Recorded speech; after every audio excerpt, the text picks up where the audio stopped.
नमस्कार दोस्तों, स्वागत है आपके अपने परिवार अमेजिंग मैथ सॉल्वर में।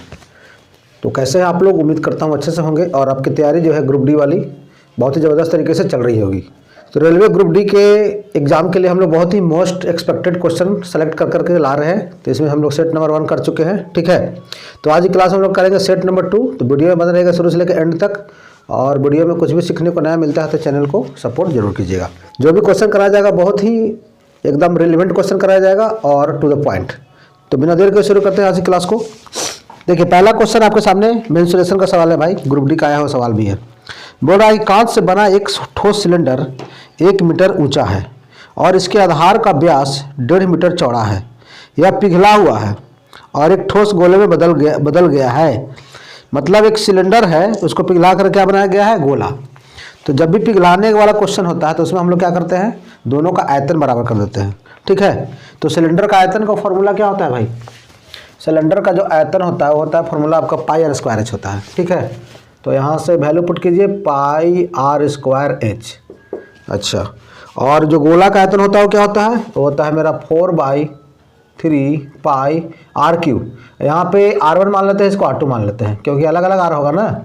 गोला का अलग आर होगा त्रिज्या और सिलेंडर का अलग से होगा, ठीक है। अब जो जो दिया गया है खाली उसी का वैल्यू हमको पुट कर देना है। अब यहाँ पे देखिए पाई पे मेरा कैंसिल आउट हो गया यहाँ से। तो रेडियस कितना है?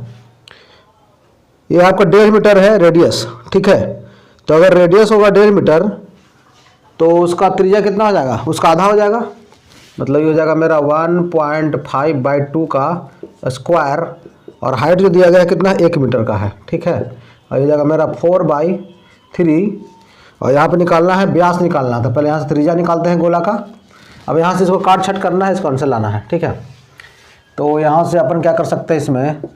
अच्छा, 1.5 का स्क्वायर कितना हो जाएगा? ये हो जाएगा मेरा 2.25, और 2 का स्क्वायर क्या होता है? 4 बराबर ये हो गया 4/3 R2 का क्यूब। अब यहाँ से करेंगे इसको क्रॉस मल्टीप्लाई करेंगे तो यहाँ से यहाँ आ जाएगा। तो ये हो जाएगा कितना? 6.75, ये हो जाएगा बटा 16 बराबर R2 का क्यूब। अब पॉइंट हटाने में क्या करेंगे? 2 जीरो से नीचे कर देते हैं डिवाइड। तो यहाँ से R2 वाला कितना हो जाएगा? इसका क्यूब रूट। तो हो जाएगा 675 बट्टा 16 गुने 100। अब यहाँ काटेंगे कितना से? 25 से काटे, 25 से 4 बार में 25 दूनी 50, और बचेगा कितना? 17। तो ये 7 बार में उड़ जाएगा, ठीक है। अब यहाँ 27 का क्यूब रूट कितना होता है भाई? यहाँ पर क्यूब रूट है क्योंकि यहाँ पर क्यूब निकाल रहे हैं।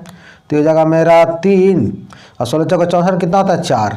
तो रेडियस इतना आ गया। तो व्यास क्या हो जाएगा? डायमीटर जो हो जाएगा मेरा, डायामीटर जो व्यास होता है वो क्या होता है? त्रिज्या का डबल हो जाएगा। मतलब 3/4 गुने 2, ठीक है। मतलब कि 3/2 हो जाएगा। मतलब कितना आ गया? 1.5 मीटर इसका आ जाएगा मेरा व्यास, ठीक है। तो ऑप्शन कौन सा हो गया भाई? ऑप्शन जो हो गया अपना ए इज द करेक्ट ऑप्शन। चलिए, बहुत अच्छा क्वेश्चन था, पिघलाने वाला क्वेश्चन था, ठीक है। मेंसुरेशन का बहुत ही प्यारा क्वेश्चन है भाई, ठीक है।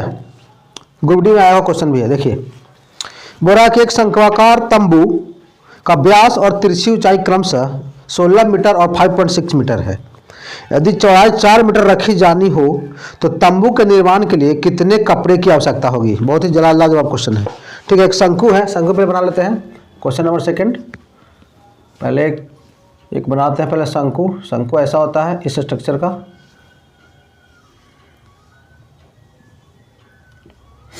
चलिए, इसमें क्या क्या दिया गया है? इसमें दिया गया है व्यास। व्यास अगर 16 है तो त्रिज्या कितना हो जाएगा? ये हो जाएगा मेरा 8 मीटर, ठीक है। और तिरछी ऊंचाई वाला कौन सा? ये वाला स्लैंट हाइट, ये हो जाएगा मेरा 5.6 है। तो इसमें जो कपड़ा लगाना है, मतलब कपड़ा लगेगा बाहर, मतलब कि इसमें किसका बात किया जा रहा है? कर्व सर्फेस एरिया की बात किया जा रहा है, ठीक है। तो यहाँ से जो कर्व सर्फेस एरिया का जो फॉर्मूला होगा मेरा, वो शंकु का क्या होता है भाई? ये होता है मेरा पाई आर एल होता है। इसमें एच निकालने की जरूरत नहीं है, ठीक है। तो पाई का वैल्यू कितना लेना है? 22/7 लेना है ना। चलिए, कुछ नहीं दिया गया तो 22/7 लेते हैं, 22/7। अच्छा, रेडियस कितना है मेरा? 8 है। स्लैंट हाइट कितना है? 5.6। तो यहाँ से कटेगा कितना बार में? हो जाएगा 7 8 56। तो ये हो जाएगा 176 गुने 0.8। तो ये हो जाएगा 8 से 48 की 8 कैरी 4, 8 से तो 56 4 60 की 0, 6 8 6 14। यह आ जाएगा 140.8, ये आ जाएगा मीटर स्क्वायर, ठीक है। इसका एरिया निकल गया कर्व सर्फेस एरिया। अब बोला चौड़ाई दिया गया है 4 मीटर, तो जो कपड़ा होगा वो कैसा होगा, वो होगा आयताकार होगा।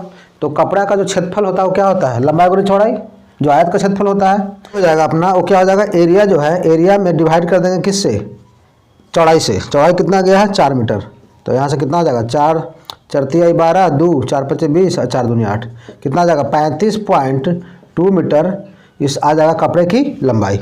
बहुत अच्छा क्वेश्चन था भाई, ठीक है।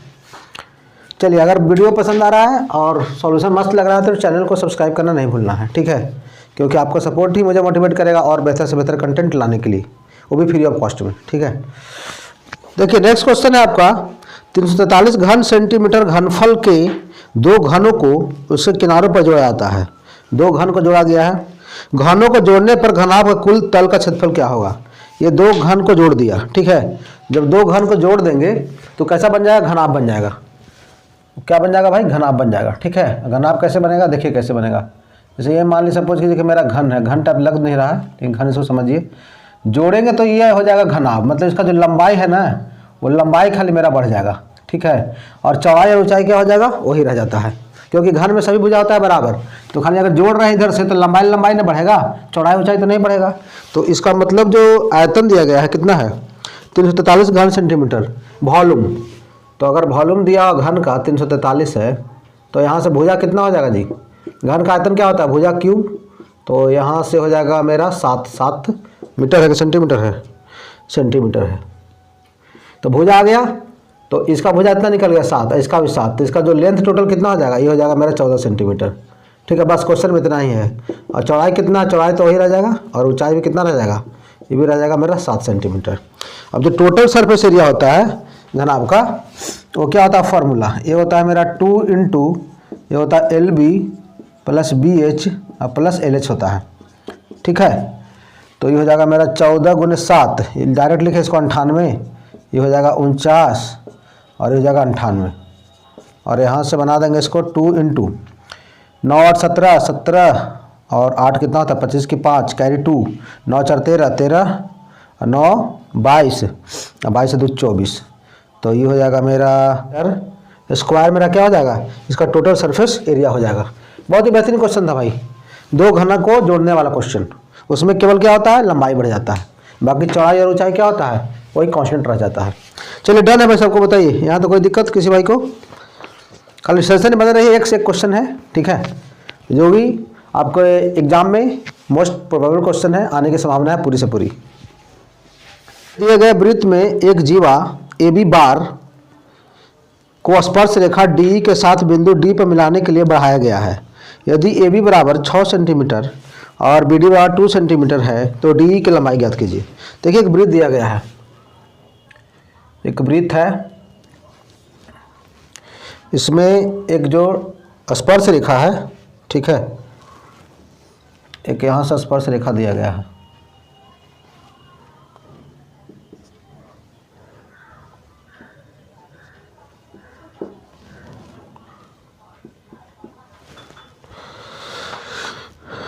AB वाला कितना दिया गया 6 सेंटीमीटर, इसका जो वैल्यू है वो है आपका 6 सेंटीमीटर।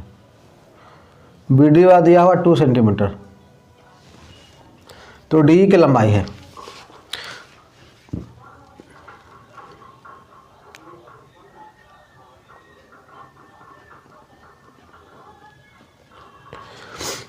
देखिए जब भी ऐसा क्वेश्चन हो टैंजेंट रेखा वाला और ये वाला आपका है छेदक रेखा, तो इसका डायरेक्ट रिलेशन होता है, वो क्या होता है भाई, ये होता है आपका DE स्क्वायर बराबर छोटा साइड क्या है BD इंटू बड़ा वाला साइड AD, ये होता है रिलेशन, ठीक है। अब इसमें निकालना क्या है, मुझे निकालना है आपका DE की लंबाई निकालना है, ये वाला लंबाई निकालना है, ठीक है। तो BD की लंबाई कितना है 2 और AD कितना हो जाएगा 6 2, ये हो जाएगा 8, तो हो जाएगा 8 दूनी 16 हो जाएगा 16 सेंटीमीटर स्क्वायर। तो यहाँ से DE कितना हो जाएगा, ये जो हो जाएगा 16 का स्क्वायर रूट, ये कितना हो जाएगा 4 सेंटीमीटर, इसका हो जाएगा DE की लंबाई हो जाएगा, ठीक है। चलिए क्लियर हो गया भाई सबको, ये आपका रिलेशन याद रखना पड़ेगा, ये जो रिलेशन है टैंजेंट सेकंड लाइन का होता है रिलेशन, उसको याद रखना पड़ेगा। देखिए भाई नेक्स्ट क्वेश्चन है आपके सामने, ट्रिग्नोमेट्री का सवाल है। देखने में तो लग रहा है क्वेश्चन की बहुत इजी है, ठीक है, लेकिन है थोड़ा सा ऑप्शन के थोड़ा सा ट्विस्ट किया है, आपका आंसर इसमें सॉल्व कीजिएगा ना तो इसमें आंसर डायरेक्ट नहीं दिखाई देगा। और कैसे भाई, ऐसा क्या है इस क्वेश्चन में, देखिए इसको करते हैं, करके देखते हैं। अच्छा tan 45 कितना होता है वैल्यू, ये होता है मेरा 1। अच्छा cos 45 कितना होता है जी, होता है 1/√2 हो गया। और यहाँ से sin 45 कितना होता है, ये होता है 1/√2। और cot 45 कितना होता है, 1 होता है। अब यहाँ से इसका लेंगे एलसीएम तो कितना हो जाएगा, ये हो जाएगा मेरा √2 + 1, आई √2 चल जाएगा ऊपर, आई हो जाएगा कितना, ये हो जाएगा √2 + 1, आई हो जाएगा /√2। ठीक है, थोड़ा सा कैलकुलेशन है क्वेश्चन में, ग्रुप डी का आया सवाल है भाई। देखिए √2 × √2 + 1, अच्छा ये कट कैंसिल आउट हो जाएगा, √2 में √2 से गुणा कितना हो गया, 2 हो गया। इससे ये कैंसिल आउट हो जाएगा, ये हो जाएगा √2 + 1 का होल स्क्वायर ना, तो हो जाएगा √2 का स्क्वायर हो जाएगा 2 + 1 प्लस ये हो जाएगा 2√2 हो जाएगा। समझ में आ रहा है भाई सबको ना। तो देखिए 2 2 4, 4 1 5, तो ये हो जाएगा 5 + 2√2 और नीचे में कितना आ रहा है, नीचे में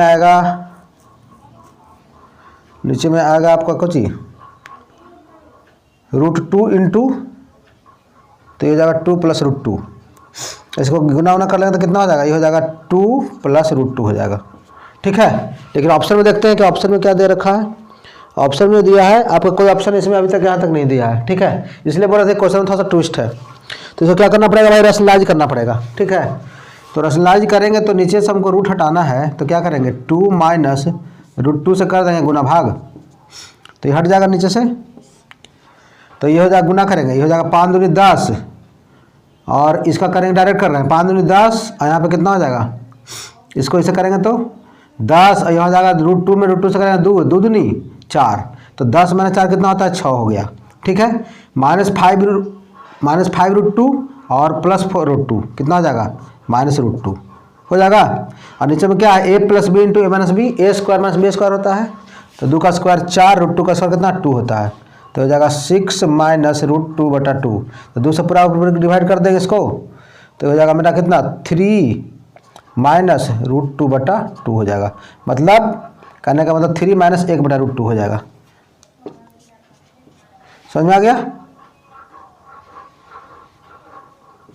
चलिए समझ में आ गया सबको भाई। तो ऑप्शन क्या दे रखा है, 3 - √2/2। अच्छा इसको ऐसे ही दे दिया आंसर, कोई दिक्कत नहीं है। यह है मेरा 3 - √2/2। तो यही देखिए, ये क्वेश्चन में था कुछ नहीं, खाली थोड़ा सा कैलकुलेशन था, रैशनलाइज करना था यहाँ से, तभी यहाँ पे आंसर आपको मैच कर सकेगा। ठीक है, नहीं तो फिर यहाँ पे लगेगा कि अब यहाँ से कुछ गलती हो गया क्या। ठीक है, अच्छा क्वेश्चन था भाई। देखिए नेक्स्ट क्वेश्चन है, ट्रिग्नोमेट्री का एक सवाल है कि जब कोण α = 45 डिग्री है तो सभी 6 त्रिकोणमितीय अनुपातों के मानों का योग कितना है। मतलब जितना भी 6 कौन सा है, साइन है, कॉस है, टैन है, सब मिला करके इसको निकालना है। ठीक है, क्वेश्चन समझना पड़ेगा, लैंग्वेज से खेला कर दिया क्वेश्चन में। α कितना दिया गया है 45 डिग्री, तो यहाँ से साइन 45 कितना होता है, ये होगा 1/√2, कॉस 45 कितना होता है 1/√2, टैन 45 कितना होता है 1 होता है, फिर साइन का उल्टा हो जाएगा कोसेक। ठीक है, और कॉस का उल्टा होता है सेक, ये भी हो जाएगा, और बाकी इतना सबको ऐड करना है। ठीक है, यही क्वेश्चन है। अब यहाँ से हमको सिंप्लीफाई करना है, तो देखिए कैसे होगा, यहाँ पर 1 1 2 हो गया जी, और ये हो जाएगा 1 1 2/√2 ना, तो ये हो जाएगा √2 हो जाएगा। फिर से इसको सॉल्व करेंगे तो हो जाएगा √2, क्योंकि 2/√2 क्या होता है, √2 होता है, तो 1 √2 2 3, तो यहाँ कितना हो जाएगा 3 √2 + 2 हो जाएगा। ठीक है, ऑप्शन क्या दे रखा है, 3 √2 + 2 डायरेक्ट हो गया मेरा। ठीक है, तो ऑप्शन कौन सा हो गया भाई, ए द करेक्ट ऑप्शन। खाली क्वेश्चन को समझना था क्या कह रहा है इसमें, तभी हम लोग से सॉल्व होगा। समझ में आ गया बात, चलिए क्लियर भाई सबको, बताइए कोई दिक्कत है यहाँ तक। सूरज के पास 50 पैसे, 1 रुपये और 5 रुपये के सिक्के 8:5:9 के अनुपात में है। सूरज के पास कुल राशि 648 रुपये है, तो उसके पास 50 पैसे के कितने सिक्के हैं। देखिए टोटल पैसा कितना कितना दिया गया है, 50 पैसा है, 1 रुपया और 5 रुपया है। कितना है यहाँ पे 50 पैसा है, उसके बाद 1 रुपया का है, और ये कितना का 5 रुपये का है। ठीक है, ये रुपया है, ये सब रुपया में है। तो इसका जो रेशियो दिया गया है कितना कितना है, ये है मेरा 8, ये है 5, ये है 9। ठीक है, तो टोटल पैसा कितना 648 रुपया। अच्छा यहाँ पे ये क्या है सिक्का, यह सिक्कों की संख्या है, सिक्कों की संख्या।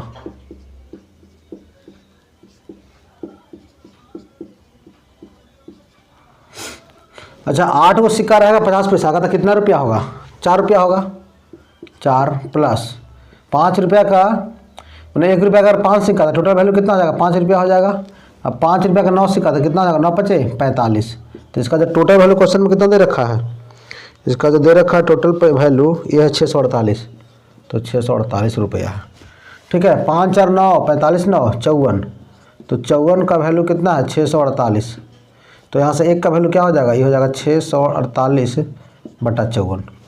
तो क्या पूछ रहा है? 50 पैसे के कितने सिक्के हैं? तो 50 पैसा कितना सिक्का है? 8 सिक्का है, तो यहाँ से 8 का वैल्यू हमको बता देना है। ये कितना में कटेगा? ये कटेगा